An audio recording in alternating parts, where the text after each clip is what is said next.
காஞ்சி பரமாச்சாரியாருடைய வாழ்க்கையிலே சில நிகழ்ச்சிகளை நாம் மனதார சிந்தித்து கொண்டிருக்கிறோம். அந்த பெருமான் வாழ்ந்த காலத்தில் வாழ்ந்தது நாம் செய்த பெரும் பேறு. அவரை பார்த்தது, அவரோடு பேசியது, அவர் பேசியதை கேட்டது எல்லாம் நாம் செய்த புண்ணியம். என்ன புண்ணியம் செய்தனே நெஞ்சமே, இருங்கடல் வையத்து முன்னம் நீபுரி நல்வினை பயனடை முழுமணி தரணங்கள் பன்னு காவிரி சூழ்திரு வலஞ்சுழி வாணனை வாயார பன்னி ஆதரித்து ஏத்தியும் பாடியும் வழிபடும் அதனாலே என்று ஞானசம்பந்தர் பாடியது மாதிரி காஞ்சி பரமாச்சாரியாருடைய காலத்தில் நாம் வாழ்ந்தது நாம் பெற்ற பெரும் பேறு. அவரை சந்திப்பதற்காக ஒருமுறை கிருபானந்த வாரியார் சுவாமிகள் வருகிறார். பரமாச்சாரியாருக்கு செய்தி தெரிந்தது. வாரியார் சுவாமிகள் ஒரு பக்கம், பரமாச்சாரியார் ஒரு பக்கம்.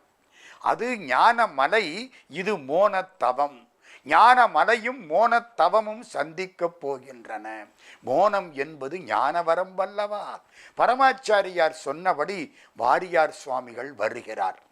வந்த உடனே சட்டையை கலட்டி விட்டுத்தான் வருவார்கள்.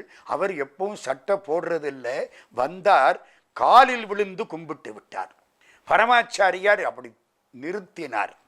உங்களை காலில் விழுந்து கும்பிட வேண்டாம் என்று சிப்பந்திகளிடம் சொல்லி இருந்தேனே, சொன்னார்களா? பரமாச்சாரியார் கேட்கிறார். சொன்னார்கள். ஏன் காலில் விழுந்து கும்பிட்டீர்கள்? வாரியார் தலையை குனிகிறார். கடவுளை பார்க்கும் பொழுது காலில் விழுந்து கும்பிடாவிட்டால் அது பாவம் அல்லவா? வாரியார் சொல்லவில்லை, நினைத்து கொண்டார். பரமாச்சாரியாருக்கு தெரிந்தது.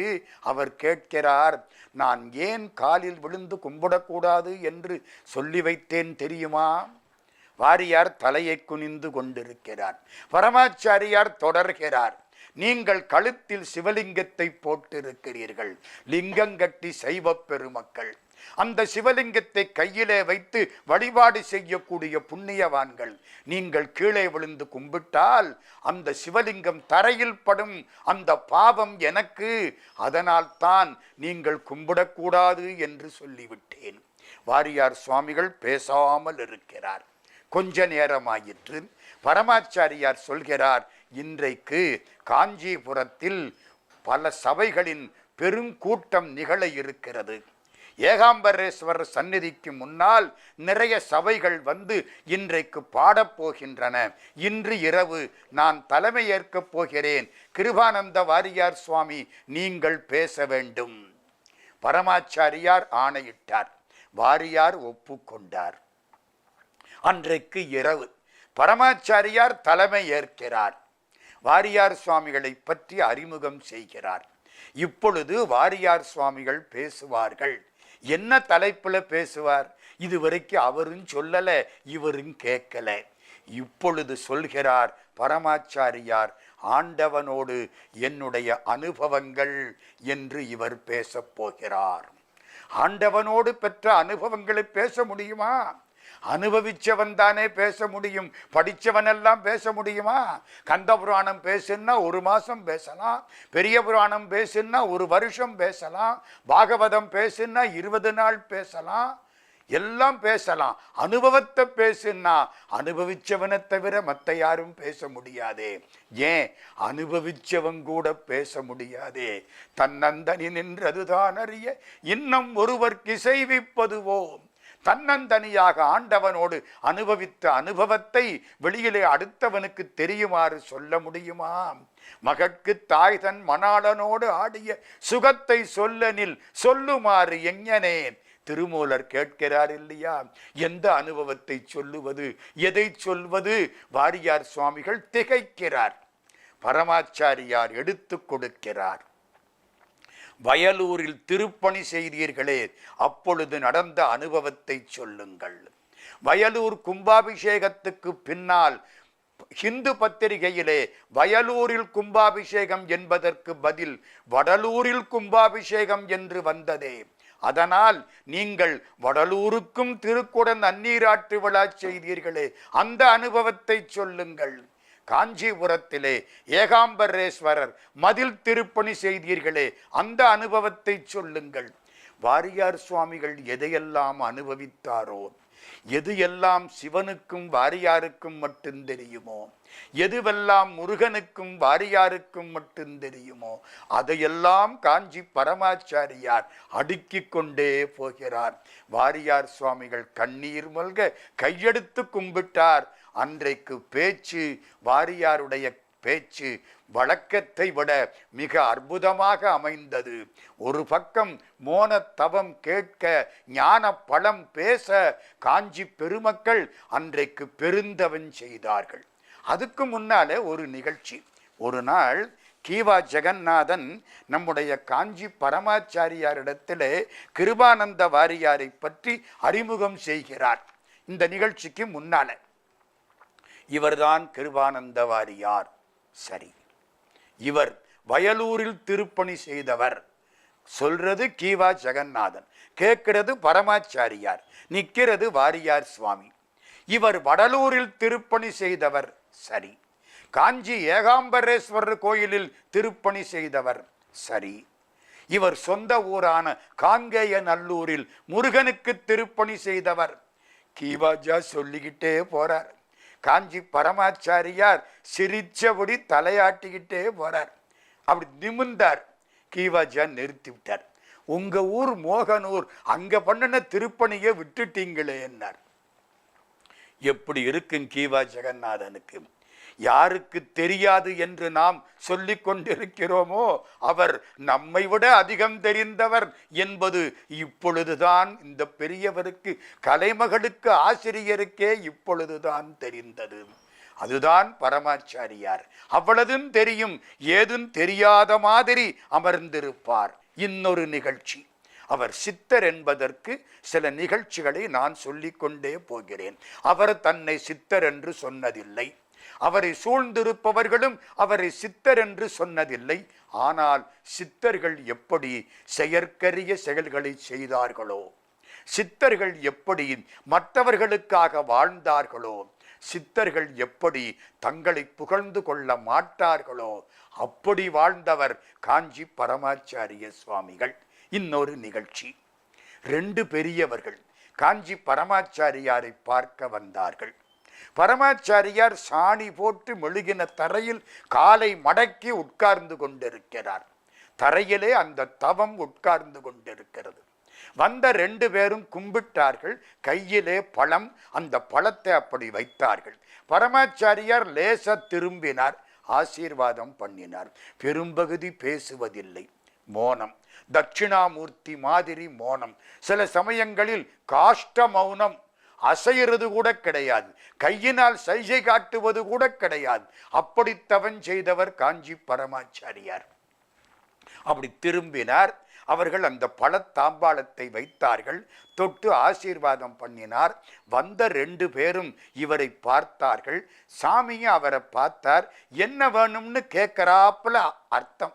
அவர்கள் ஒருவர் சொன்னார், மிகச்சிறந்தவர், மிக பெரியவர், சென்னையில் இலக்கிய சிந்தனை அமைப்பை நடத்தக்கூடியவர் பா லக்ஷ்மணன் என்று அவருக்கு பெயர், உயர்ந்த சான்றோர். அவர் சொன்னார் பரமாச்சாரியாரிடத்திலே, இவர் என்னுடைய நண்பர், திருமணமாகிவிட்டது, நீண்ட காலமாக குழந்தை பேரில்லை, சாமி ஆசீர்வதிக்க வேண்டும். பரமாச்சாரியார் அப்படி திரும்பினார். ஒரு புத்தகத்தை எடுத்தார். அந்த புத்தகத்தில் அடையாளம் வைத்தார், கொடுத்தார். இருவரும் படிக்கட்டும், கணவன் மனைவி இருவரும் படிக்கட்டும், அவ்வளவுதான். அந்த புத்தகத்தை வாங்கி கொண்டார்கள். கணவனும் மனைவியும் படித்தார்கள். அந்த நண்பருக்கு 2 குழந்தைகள் பிறந்தன. கேட்டது 1, கிடைச்சது 2. அந்த புத்தகம் எது? திருவாசகம். பரமாச்சாரியார் எதை அடையாளம் வச்சு கொடுத்தார்? திருவாசகத்தில் 21வது தலைப்பு, கோயில் மூத்த திருப்பதிகம்.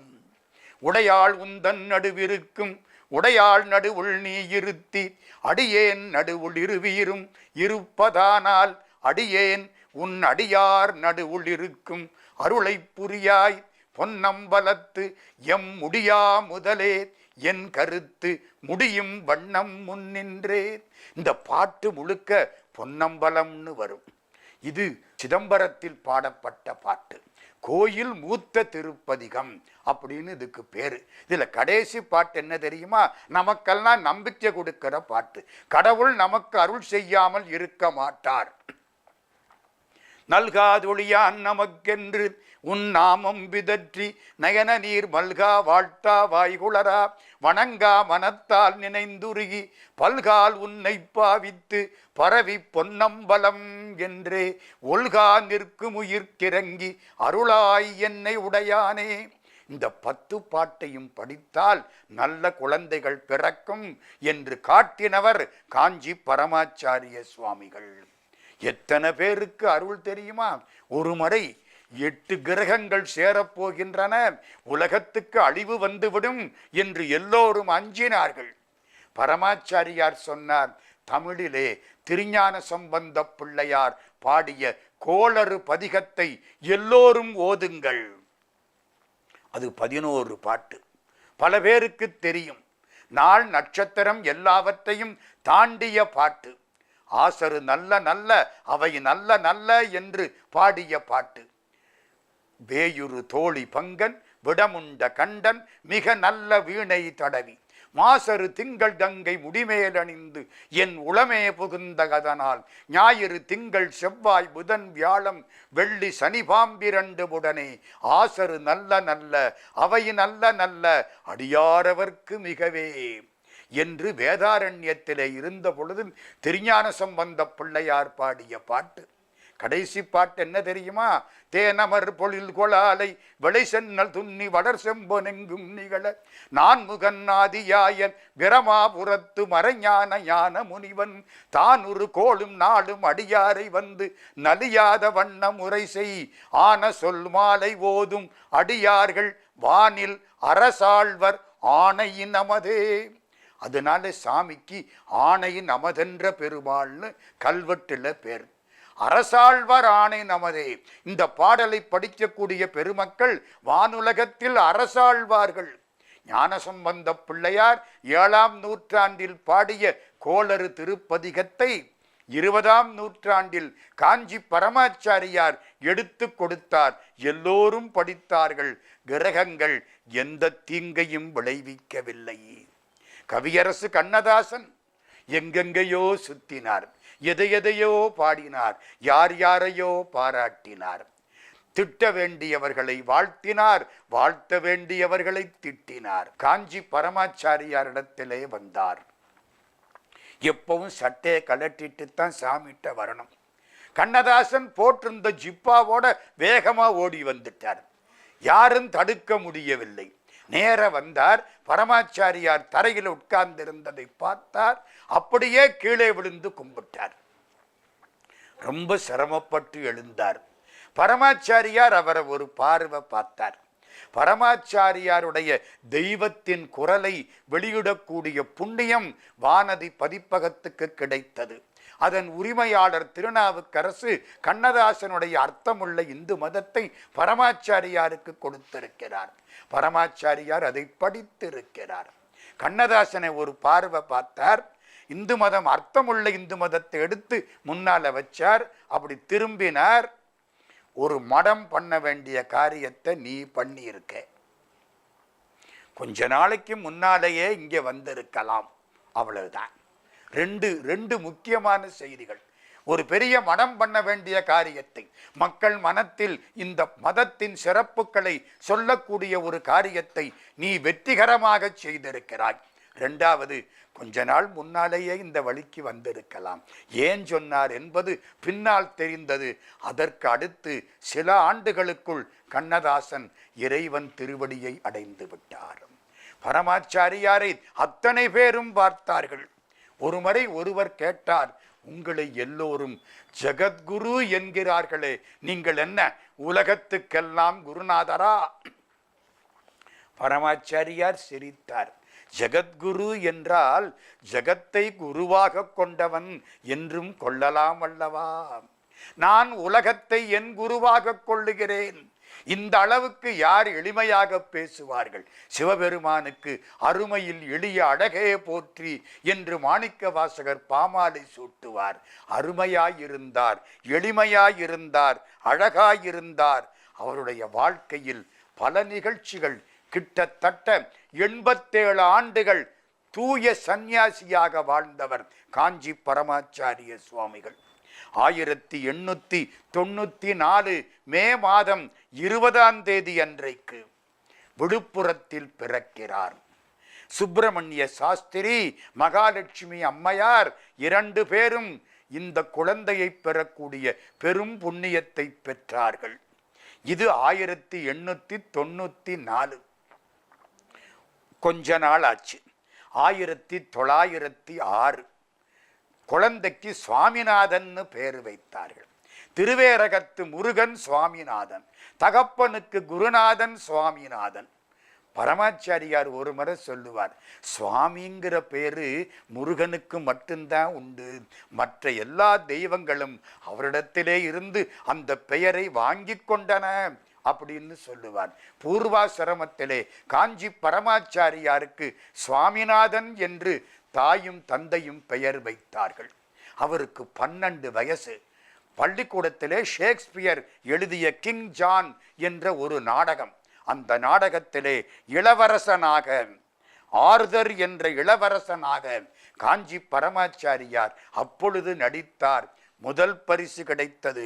இது 1906. இதற்கு பின்னால் கொஞ்சம் கொஞ்சமாக இவர் வாழ்க்கை மாறத் தொடங்கிற்று.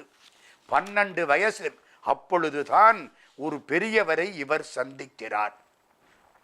1906ஆவது ஆண்டில் காஞ்சி மடத்தினுடைய 66வது பீடாதிபதி, அவர் பெயர் சந்திரசேகரேந்திரர்.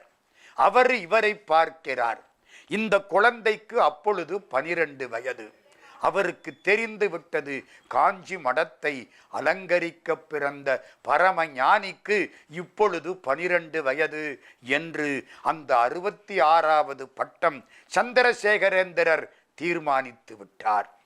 ஆனால் விதி வேறு ஒரு விளையாடலை செய்து விட்டது.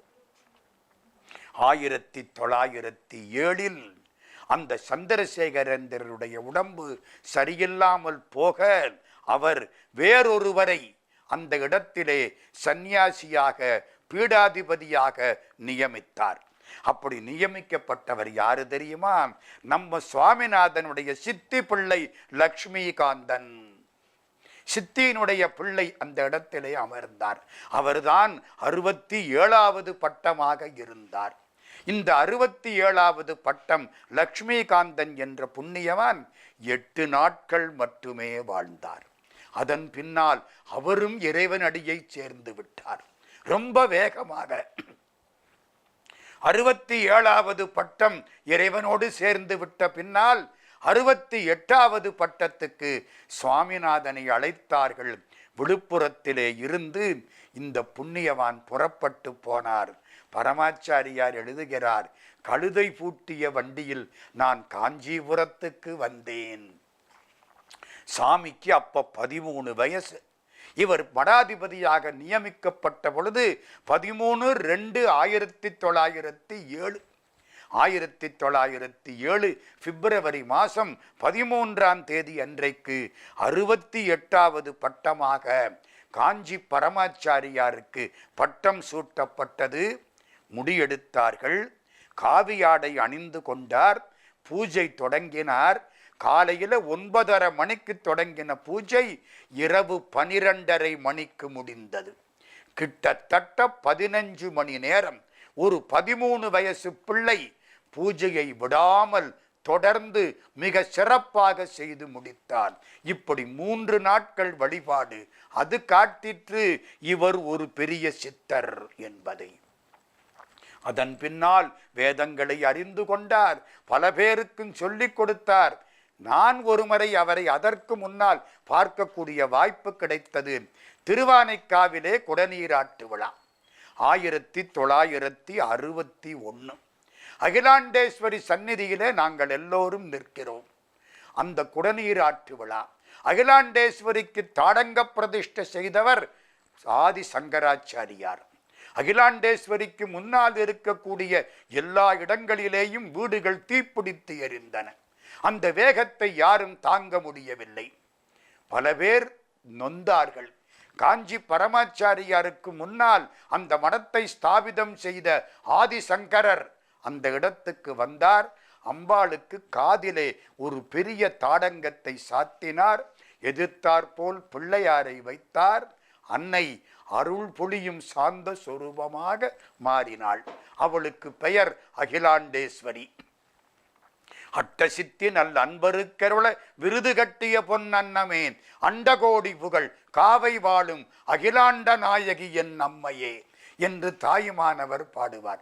அந்த குடநீராட்டு விழாவுக்கு பரமாச்சாரியார் வந்தார். எங்களுக்கு முன்னால் நிற்கிறார். எல்லோரும் அவர் காலில் விழுந்து கும்பிட்டார்கள். பரமாச்சாரியார் சொன்னார், இங்கே வழிபாடு அன்னைக்கு மட்டுமே, யாரும் என் காலில் விழ வேண்டாம். அப்படியே பார்த்தார். உடனே அந்த இடத்தை விட்டு போய்விட்டார். ஆலயத்துக்குள் அன்னைக்கு மட்டும்தான் வழிபாடு, அப்பனுக்கு மட்டும்தான் வழிபாடு, குருநாதராய் இருந்தாலும் அவர்களுக்கு வெளியில்தான் வழிபாடு என்று நிலைநாட்டிய ஒரு குருநாதர் காஞ்சி பரமாச்சாரிய சுவாமிகள். அவருடைய உரை, அவருடைய சிறப்பு, அவருடைய தன்மை இன்னும் தொடரும்.